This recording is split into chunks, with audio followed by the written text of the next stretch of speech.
How would you consider Djindjic's legacy nowadays in Serbia?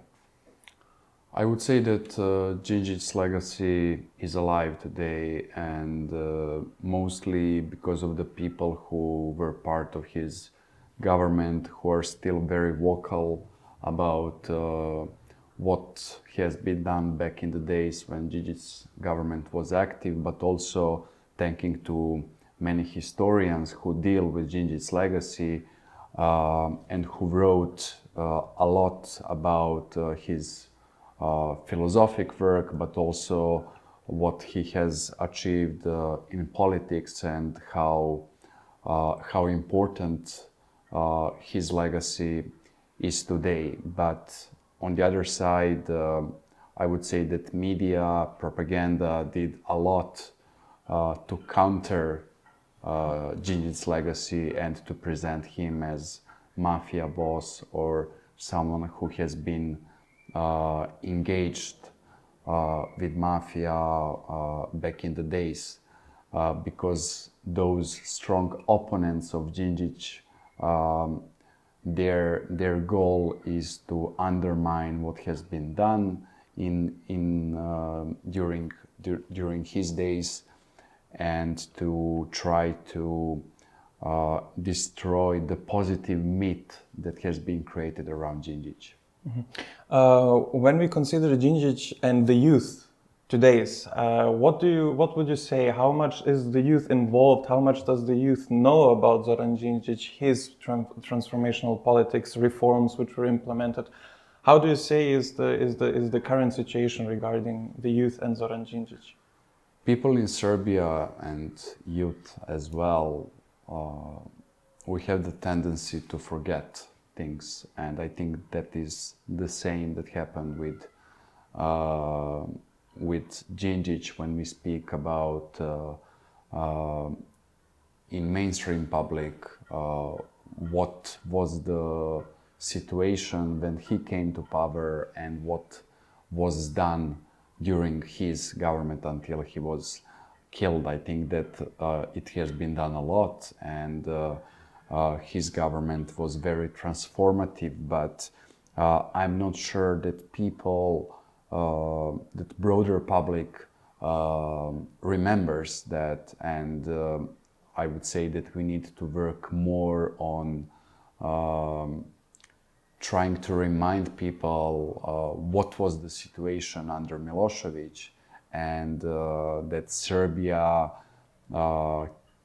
became a member of international community again when Djindjic came to power, and Serbia became part of modern Western world, whatever word you can aim it.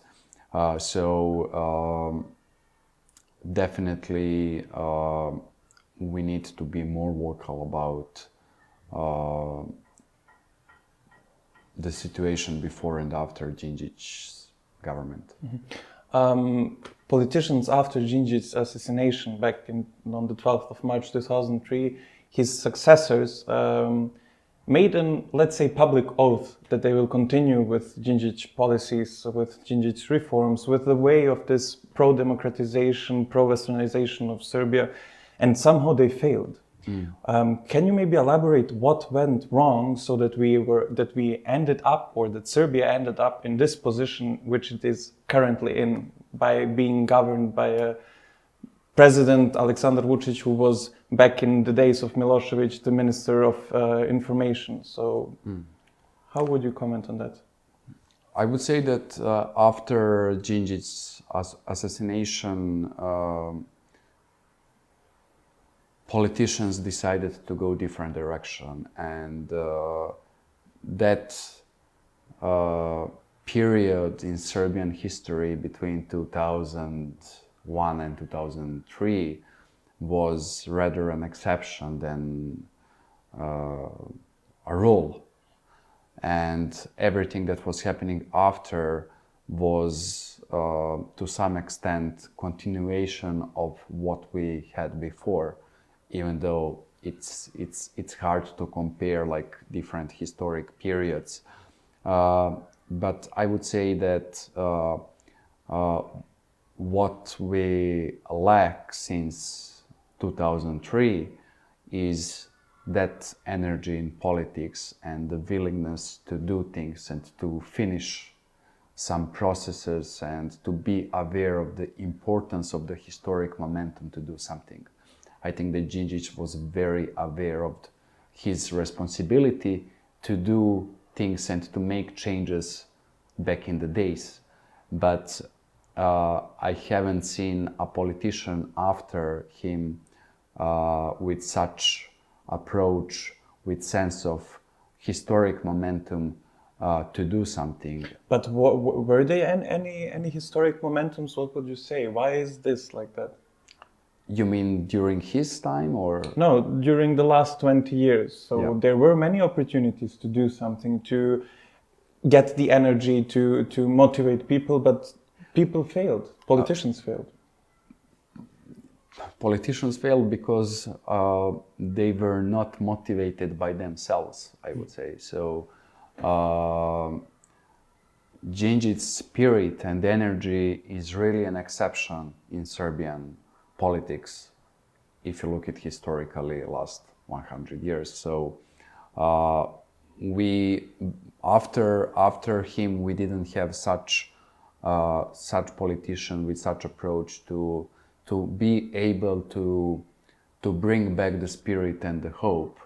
What we are living the last 2 decades is mostly people be feared of doing something or being feared of making changes.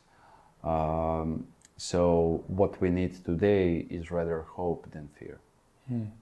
And maybe the last question about Djindjic's legacy and today, how it is currently in Serbia. Where do you see Serbia in the next 5 to 10 years when we compare the period and the energy and the motivations back in days of Djindjic and the days of now? Because we are talking about a government which is 10 years in place currently and rules Serbia. So do you see any momentum now or not? I think that now we are living the momentum, and that momentum means Serbia taking one or other side.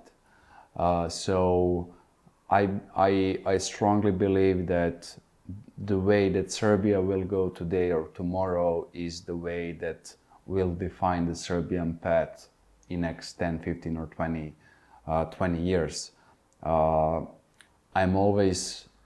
I'm trying to be realistically optimistic. So I would say that I see Serbia in the next 5 or 10 years being very active and